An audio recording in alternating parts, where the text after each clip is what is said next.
Shalom, Bapak Ibu Saudara, mari kita akan mulaikan ibadah kita pada saat pagi hari ini. Untuk itu kita akan angkat satu pujian, Oh besar besar anugerahnya.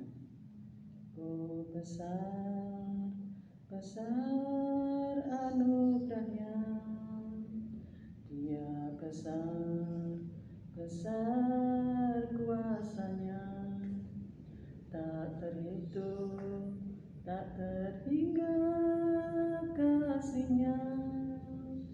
Oh besar besarlah kasih Allah. Mari kita akan mulaikan dengan doa ibadah kita. Kami naikkan ucapan syukur puji hormat kami kepadamu Bapa, karena anugerah-Mu yang besar menyertai setiap langkah hidup kami hingga saat ini. Kami boleh datang kepada Engkau untuk memuji dan menerima kebenaran firman-Mu, untuk menguatkan setiap langkah hidup kami. Olehnya Allah Roh Kudus, Engkau yang mengurapi setiap hati kami, supaya benar-benar kami boleh rasakan kehadiran kuasa-Mu, tudung darah-Mu menyertai kami. Dalam nama Tuhan Yesus kami berdoa, haleluya, amin. Mari kita akan pujikan dahulu satu pujian, Hari-hari ku lalui bersama Yesus. Hari-hari ku lalui bersama Yesus, suka duka ku jalani bersama Yesus, persoalan pencobaan kan ku hadapi bersama Yesus, Juru Selamatku. Satu pujian lagi. Jangan kamu khawatir, burung di udara dia pelihara. Jangan kamu khawatir, bunga di padang dia hiasi.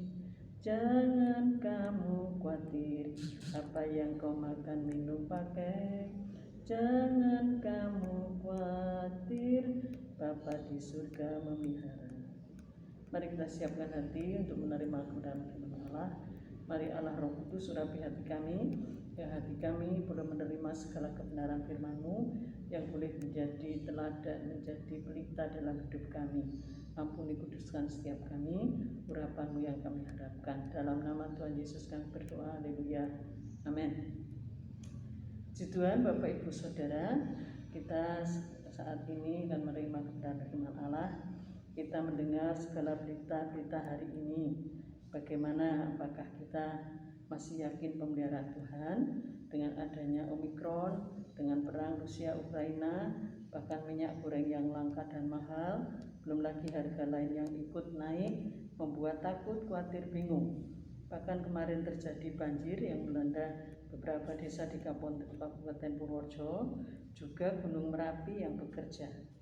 Apakah hal itu menyurutkan keyakinan kita akan penyertaan Tuhan, pertolongan Tuhan selama ini? Ingat, 1 tahun adalah 365 hari, dan berapa hari pertolongan Tuhan dinyatakan, kalikan dengan umur kita, berarti ribuan hari Tuhan sudah menolong melindungi kita. Apakah masih kita tidak percaya kalau Tuhan sanggup menolong kita? Dia adalah Immanuel yang beserta kita. Mari kita lihat tentang hal takut dan khawatir yang serupa tapi tak sama.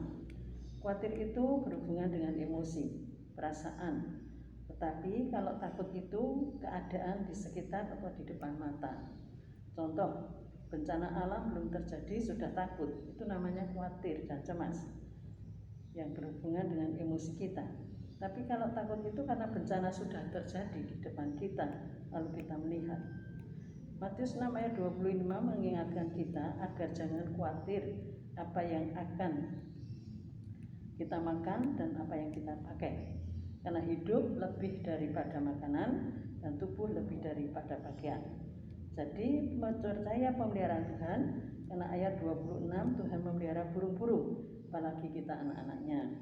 Sedang ayat 34 mengingatkan setiap hari ada khawatirnya sendiri-sendiri, jadi tidak perlu mengkhawatirkan hari esok. Filipi 4 ayat 6 dikatakan, jangan khawatir tentang apapun, tapi nyatakan dalam doa, permohonan, dan ucapan syukur. Jadi berdoa pada Tuhan, memohon dan bersyukur walau belum diterima. Ingat, waktu Tuhan adalah waktu yang terbaik. Ya, kita berkata takut dan khawatir adalah manusiawi, betul. Tapi kalau berlebihan jadi tidak baik. Berarti tidak percaya pada Tuhan, tidak mempercayakan hidup pada Tuhan. Amsal 12 ayat 25 mengatakan kekhawatiran dalam hati membungkukkan orang. Jadi bagaimana? Mau terikat dengan takut dan khawatir berarti tidak percaya pada Tuhan. Perkataan kita ada kuasanya dan merupakan doa. Nah, terjadi seperti yang kita katakan. Padahal Matius 6 ayat 27 mengingatkan bahwa tidak ada orang khawatir dapat melangkah maju walau hanya satu hasta. Satu hasta itu 45 cm. Nah, sekarang kita akan pelajari bagaimana dengan iman.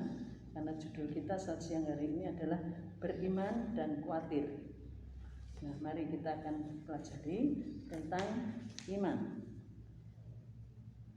Kita lihat dulu definisi iman dalam Ibrani 11 ayat 1.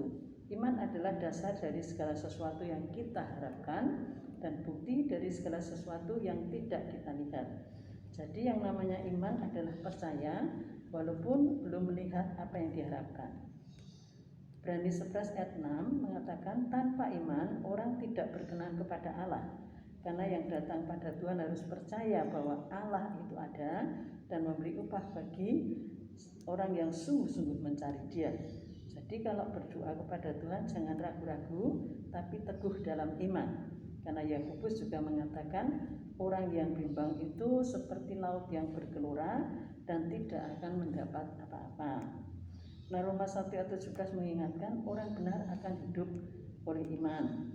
2 Korintus 5 ayat 7, hidup karena percaya, karena iman, bukan karena melihat atau minta bukti dulu. Nah, kita juga akan tahu dari mana iman itu datang. Iman itu, Roma 20 ayat 17, timbul dari pendengaran, dan pendengaran itu oleh firman Kristus. Jadi dengar firman, simpan, renungkan, lakukan, maka iman makin bertambah. Kadang dengan firman tidak fokus, pikiran kemana-mana. Misalnya saja dalam ibadah lalu ingat tiba-tiba mendung, wah ada jemuranku gimana.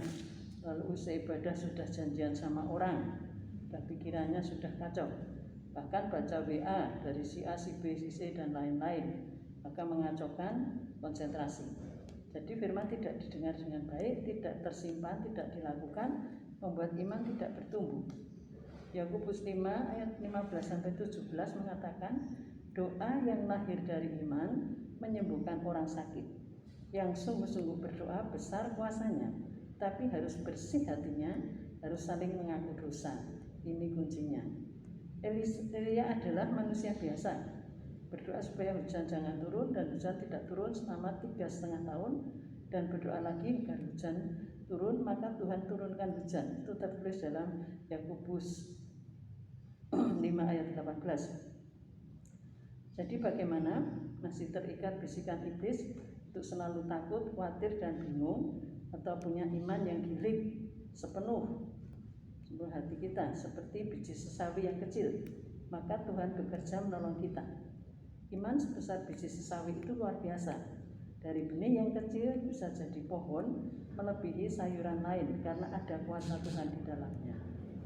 Lalu Kolose 1 ayat 23 mengingatkan tekun dalam iman, teguh tidak tergoncang, dan jangan mau digeser dari pengharapan Injil. Jadi harus teguh benar-benar di dalam iman. 1 Petrus 5 ayat 7 mengingatkan, serahkan khawatirmu pada Tuhan, maka Tuhan akan memperdulikan kamu. Jadikan Tuhan nomor 1 dalam hidup kita, maka Tuhan juga akan memperdulikan kita. Nah, untuk itu mari kita renungkan firman Allah supaya benar-benar boleh terjadi dalam hidup kita, ya kita akan tahu apakah kita terikat khawatir atau kita punya iman kepada Tuhan. Mari kita akan pujikan satu pujian, ku tak dapat melihat jalanmu, saat ku tak dapat melihat jalanmu, tapi hatiku percaya. Saat ku tak melihat jalanmu, saat ku tak mengerti rencanamu, namun tetap ku pegang janjimu, pengharapanku hanya padamu.